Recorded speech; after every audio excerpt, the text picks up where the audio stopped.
تمام پہاڑ سب چیزیں فنا ہونے والی ہیں. جب سب فنا ہو جائیں گے اس وقت بھی اللہ باقی، اس وقت بھی اللہ باقی رہے گا. اور جب سب فنا ہو جائیں گے تو اللہ تعالیٰ زمین کو مخاطب بنا کر کہیں گے این الجبارون این المتکبرون، تجھ پر تکبر کرنے والے، تیری پشت کے اوپر دندنانے والے، اپنے اقتدار کے نشے میں، اپنی کرسی کے نشے میں میرے بندوں پر ظلم کرنے والے کہاں چلے گئے؟ اے زمین کہاں گئے وہ ظالم؟ سب ملیا میٹ ہو جائیں گے. لیکن اس وقت بھی میرا اور آپ کا خالق اور مالک اس وقت بھی موجود ہوگا.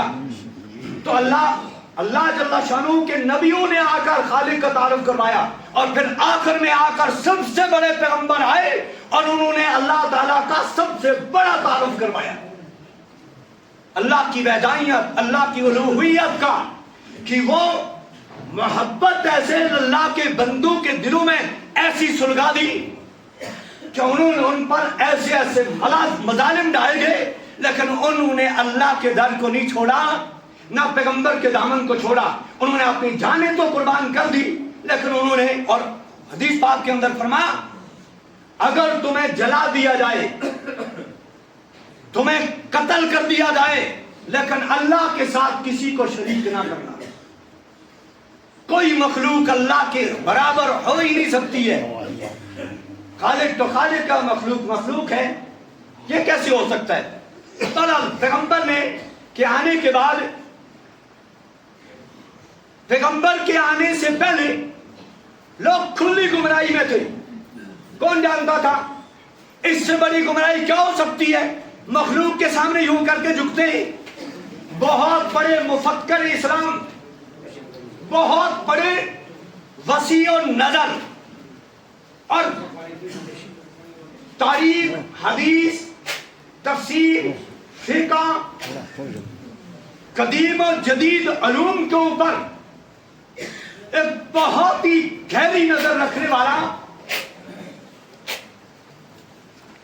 بہت بڑا عالم ہمارے اسی ملک ہندوستان کا، بہت سارے لوگ ان کے نام سے اچھی طرح واقف ہیں، بہت سارے نے ان کی کتابوں کا مطالعہ بھی کیا ہوگا.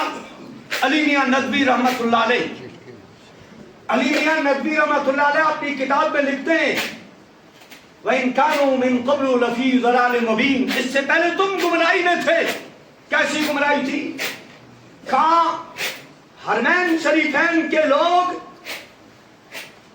مرد کی شرمگاہ کی پوجا کرتے تھے. کس کی؟ ارے بات ہی سمجھ نہیں آتی ہے. مجھے لگتا ہے میں جیسے کسی بیابان میں بیٹھا تقریر کر رہا ہوں. بات سمجھ میں آ رہی ہے؟ آپ سن رہے ہیں؟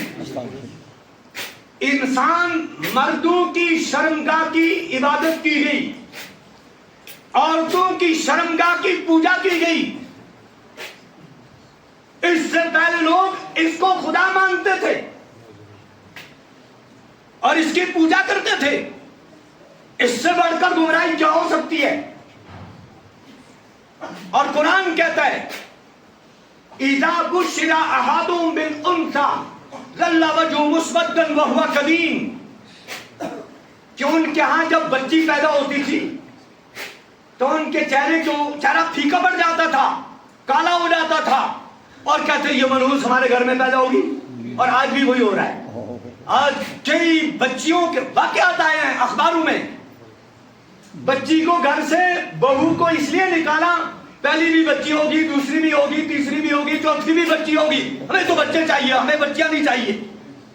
یہ تو بڑی منحوس ہے، صرف بچیاں دیتی ہے. یہ تو آج کی بات کر رہے ہیں، قرآن کب کی بات کر رہا ہے؟ اس زمانے میں مشرکین بچیوں کو منحوس سمجھتے تھے اور کہتے تھے داماد ہمارے گھر میں آئے گا، اس سے بڑی ذلت کی بات اور کیا ہو سکتی ہے. اور اس سے پہلے کچھ لوگ ایسے بھی سلیم الفطرت گزرے ہیں. مکہ میں ایک شخص گزرا ہے، نبی پاک صلی اللہ علیہ وسلم کی بعثت سے 17 سال پہلے ان کا انتقال ہوا ہے. کتنا؟ 17 سال پہلے نبی علیہ السلام کی بعثت سے 17 سال پہلے ان کا انتقال ہوا ہے. اور وہ بھی اسی مکے کے معاشرے میں رہنے والا. اس نے مکے والوں کے ہاں جب کوئی بچی پیدا ہوتی تھی وہ ان کے گھر میں پہنچ جاتا تھا، کیونکہ وہ اس کو زندہ دفن کرتے تھے. اور یہ جا کر ان کو کہتا تھا یہ بچی مجھے دے دو، مجھے اس کی ضرورت ہے۔ وہ وہاں سے اٹھا کر اپنے گھر میں لے جاتا تھا، اس کی پرورش کرتا تھا، اس کو پالتا تھا، اس کو قتل ہونے سے بچاتا تھا۔ دارالعلوم دیوبند کے شیخ الحدیث مفتی سعید احمد پالنپوری صاحب علیہ رحمہ فرماتے ہیں کہ انہوں نے اس طرح اس دور جاہلیت میں انہوں نے 300 بچیوں کی جان بچائی ہے۔ وہ لے جاتے تھے جب وہ جوان ہوتی تھی، جوان ہونے کے بعد ان کے ماں باپ کو آ کے کہتے تھے آپ کی بیٹی جوان ہو گئی ہے، لاؤ گے واپس، اب شادی اس کی کر دو۔ وہ کہتے ہیں اس منوسا کو ادھر ہی دفع کرو، ہماری آنکھوں کے سامنے نہیں لانا۔ تو اس طرح اس نے 300 بچیوں، اور ان کے متعلق حدیث میں آتا وہ جنتی لوگوں میں سے میں قیامت کے دن ہوگا، کیونکہ اسے نبی کا زمانہ پایا ہی نہیں۔ اس سے پہلے وہ دین ابراہیم اور توحید کے اوپر وہ قائم اور دائم تھا۔ ہندوستان اور عرب کے قدیم تعلقات رہے ہیں۔ نبی علیہ السلام کے زمانے میں یہاں ایک راجا تھا، اس راجا نے جب سنا کہ وہاں حجاز مقدس میں محمد بن عبداللہ نامی کوئی شخص نبی پیدا ہوا ہے، تو اس نے حالات معلوم کرنے کے لیے کچھ لوگوں کو بھیجا اور ان کے ساتھ ہدیہ بھیجا یہاں سے۔ اس ہدیے میں ایک تو ادرک تھی اور ایک ساگوان کی لکڑی تھی اور ایک مٹکے میں ٹھنڈا پانی ڈال کے اس میں ادرک ڈالی اور یہاں نبی کے لیے تحفہ بھیجا۔ جب وہ تحفہ نبی کو پہنچا ہے تو نبی علیہ السلام صحابہ کے ساتھ تشریف فرما تھے، تو وہ ادرک جب وہ گیلی ہوتی ہے تو اس کو ادرک کہتے ہیں، جب وہ خشک ہو جاتی ہے تو اس کو سنڈ کہتے ہیں، اور عربی میں اس کو زنجبیل کہتے ہیں۔ تو وہاں نبی علیہ السلام کی خدمت میں اس راجا نے، ابو جہل پاس میں بیٹھا ہے لیکن نبی کو نہیں پہچان سکا، اور ہندوستان کا ایک راجا نبی کی خبر سنتا ہے اور اتنے جوش محبت میں وہ بےتاب ہو جاتا ہے کہ وہ نبی کے لیے یہاں سے تحفے بھیجتا ہے۔ اور بعض مورخین نے لکھا ہے جو یہاں سے ساگوان کی بہت قیمتی لکڑی تھی وہ بھیجی ہے، اور اس سے نبی علیہ السلام کی چارپائی بنائی گئی تھی۔ وہ چارپائی اس پر حضور تشریف فرما ہوتے تھے، نبی کے جانے کے بعد ابو بکر صدیق کے پاس رہی، پھر فاروق اعظم کے پاس رہی، پھر عثمان غنی رضی اللہ کے پاس رہی، اس کے بعد پھر امیر معاویہ امیر شام نے 4000 درہم یا دینار میں انہوں نے وہاں سے خرید کر وہاں چلی گئی۔ بہرحال نبی علیہ السلام کو پہچاننے والے نہ پہچاننے والے ہر دور میں رہے ہیں، اور جنہوں نے پہچانا وہ کامیاب ہو گئے، جنہوں نے نہیں پہچانا وہ ہر دور میں ناکام ہو گئے۔ بہرحال نبی کے متعلق قرآن کہتا ہے اس سے پہلے تم سری گمراہی میں تھے۔ ظاہر ہے جب جو خالق کی کو نہیں پہچانتا تھا اس کی عبادت کیسی، اس کا اپنے خالق کے ساتھ عبادت کا کوئی تعلق ہی نہیں تھا۔ اللہ کے رسول کے آنے کے بعد اللہ تعالیٰ نے جو ہر ایک کو روشنائی اور بینائی عطا فرمائی، اب آپ دیکھتے ہیں یہ نبی کی خیرات ہے، یہ نبی کا دین ہے، یہ اس دین کی جامعیت ہے کہ اس نے ہر طبقے کو فیضیاب کیا۔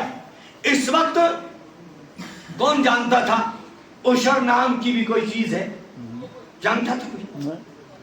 جو آج آپ فصل کا نکالتے ہیں عشر، ابھی بھی لوگ بہت سارے ناواقف ہیں، یعنی ابھی تک تو ہم دان کا عشر دیتے ہیں، وہ بھی کچھ لوگ دیتے ہیں، ابھی ایک بڑا طبقہ ہے جو اس میں بھی ابھی غفلت کر رہا ہے۔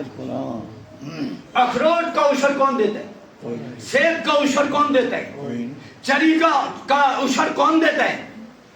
اور ما خرج من الارض، جو کچھ زمین سے نکلے اس کا 10واں حصہ، اس میں سبزیاں بھی ہیں، اس میں ترکاریاں بھی ہیں، اس میں وہ پھل بھی ہیں، وہ سب چیزیں سوائے وہ گھاس جو شالی کے ساتھ ہوتا ہے، دان کے ساتھ، آگے سے شالی نکال لی پیچھے گھاس رہ گیا، اس گھاس کا عشر نہیں۔ ہاں دوسرا گھاس جو فصل کے طور پر بویا جاتا ہے اس گھاس کا بھی عشر ہے۔ کون جانتا ہے یہ چیزیں؟